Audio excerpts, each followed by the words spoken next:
बता दीजिए, अभी सुजाता ने जो भगवान बुद्ध को खीर दान किया था उस जगह पर हम आए हैं। अब देख लीजिए ये खीरदान का दृश्य, ये प्रतिमा बनी हुई है, ये पीपल का पेड़ है और ये खीर खाने से ही भगवान बुद्ध को ज्ञान प्राप्ति हुई थी। ये सुजाता है, एक लड़की थी और भगवान बुद्ध को ये खीर दान कर रही है।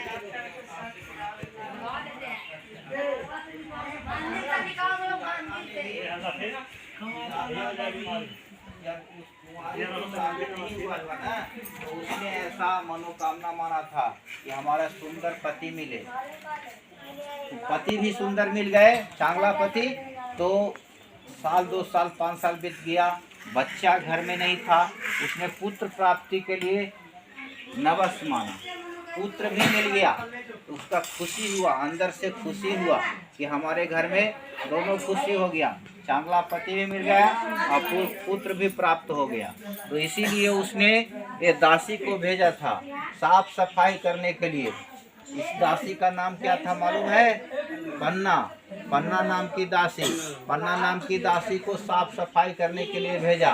तो पन्ना नाम की दासी जब सापड़ा शरीर वाले को देखा, तो सापड़ा शरीर वाले को देखा तो उसने दौड़ी दौड़ी गई और मालकिनी सुजाता को बताया। मालकिनी वो झाड़ के पास में कोई दुबले पतले सापड़ा शरीर वाले कोई बैठे हुए हैं। कौन है मालूम नहीं। तो सुजाता ने सोचा कि वृक्ष देवता, वन देवता साक्षात प्रकट हो गए। ऐसा समझ के उसने खीर तैयार किया और खीर बना करके लेके आई है और खीर भेंट की है। पहले वो खीर नहीं लिए, बोले कि खीर खाने से, अन्न जल ग्रहण करने से हमारी तपस्या भंग हो जाएगी। तो सुजाता ने संगीत के द्वारा गीत गा करके समझाया। कैसा गीत गाया कि हे बाजा बजाने वाले, वाद्य यंत्र बजाने वाले, वाद्य यंत्र के तार को इतना मत खींचो कि तार टूट जाए, और इतना भी ढीला मत छोड़ो कि उससे सूर न निकले। ये मानव शरीर है ना, इसको भोजन जल तो चाहिए ना। तो उसने समझाने का कोशिश किया कि कठोर तपस्या करने से कोई लाभ नहीं और न ज़्यादा शरीर को आराम दो, मध्यम मार्ग अपनाओ। उसके दिए हुए खीर का सेवन किया, भोजन किया।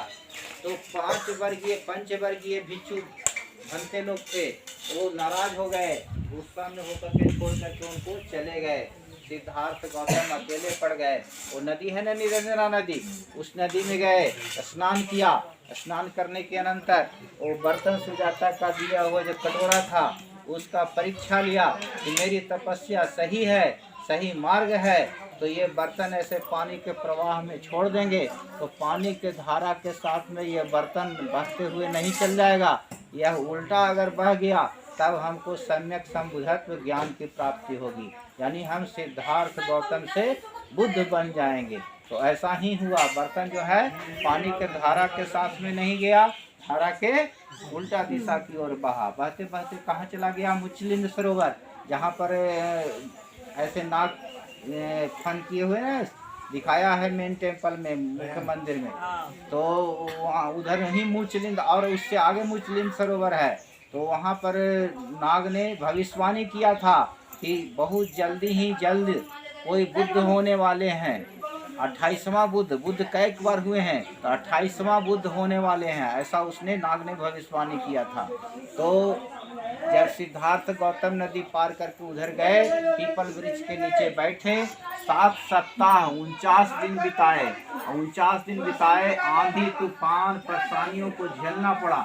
अंत में जाकर के वैशाख पूर्णिमा जो हुआ, जो ऐसे 2 दिन पहले पूर्णिमा का था ना परसों, तो उसी दिन, आज के 2500 वर्ष पहले भी पूर्णिमा आया था। तो उसी पूर्णिमा को बैठ कर करके ध्यान किए, और ध्यान करने के बाद उनको सम्यक संबोधि ज्ञान की प्राप्ति हो गया। ज्ञान में क्या मिला? सारे प्राणी दुख पाते हैं, दुख का कारण क्या है, दुख मुक्ति का उपाय क्या है, दुख क्या है, दुख का कारण क्या है, और कारण है तो उसका निवारण है, उसका उपाय है। ये सब बातें उनको सब ज्ञान मिला, और वही ज्ञान को विश्व के कोने कोने तक उन्होंने फैलाया और बौद्ध धर्म का उदय हुआ।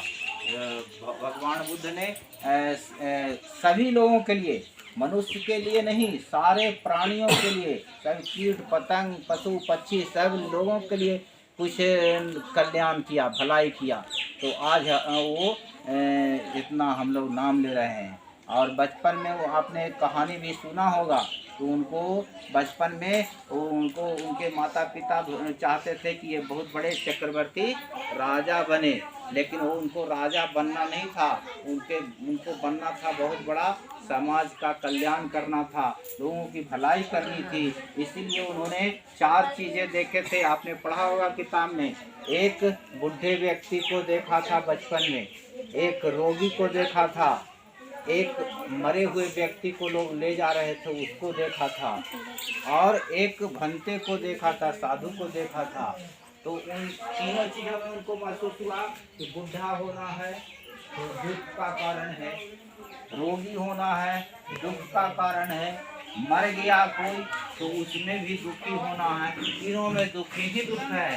तो दुख का कारण है, कारण है तो उसका उपाय है, उसका कुछ रास्ता है। तो ये सब बहुत सी बातें हैं सिद्धार्थ गौतम के जीवन में।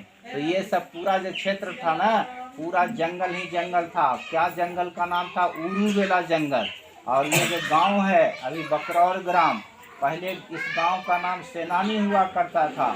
सेनानी नाम के छोटे मोटे राजा होते थे, उन्हीं की बेटी सुजाता थी। गांव के जो मुखिया थे ना, हेडमैन थे, उन्हीं की बेटी सुजाता थी। तो ऐसा यहाँ का माहिती है। हम लोग इसका देखभाल करते हैं, रख रखाव करते हैं, यहाँ का मेंटेनेंस करते हैं। पहले यहाँ पर ये सब ट्रस्ट नहीं था, यहाँ इतना बढ़िया सुंदर व्यवस्था नहीं था। अभी इसको कोई सरकार मदद नहीं कर रहा है, जो भी मदद कर रहे हैं पर्यटक लोग दान देते हैं, उसी से देखिए यहाँ पर आरओ मशीन भी लगा है, यहाँ पर पीने का पानी का सुविधा हुआ है, और टॉयलेट बन गया, 2 टॉयलेट बना, लेडीज़ लोगों को दिक्कत होता था, टॉयलेट भी बन गया। गरीब बच्चे लोग के लिए स्कूल चलता है, वैसे बच्चे जो गरीब हैं, लाचार हैं, हमारे स्कूल में भी पढ़ते हैं, बुद्धा एजुकेशनल फाउंडेशन सोसाइटीज़ में पढ़ते हैं। तो दान से ही बच्चे लोगों को शिक्षा दीक्षा दिया जा रहा है। तो आप उपासक उपासिकाओं, आदरणीय भंते जी, आप सब लोगों से, उपासक उपासिकाओं से विनती है कि ऐसे काम में मदद करें। जिनको जो दान देना है, धर्मदान, उसी से यहाँ का विहार का रख रखाव, साथ ही साथ गरीब मुलांसा साड़ा साठी दान, विहार साठी दान। गुरु जी आपका नाम क्या है? मेरा नाम उपेंद्र जडेजा हुआ। जडेजा।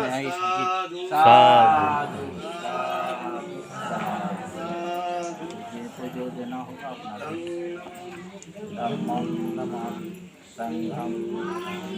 गुरु जी आप यहीं के हैं? जी हम ही लोकल हैं। लोकल है। इस सुजाता का महल का आप देखभाल करते हैं? जी, ये सुजाता टेम्पल। हाँ, ये टेम्पल है। हाँ, सुजाता की महल तो आगे में है।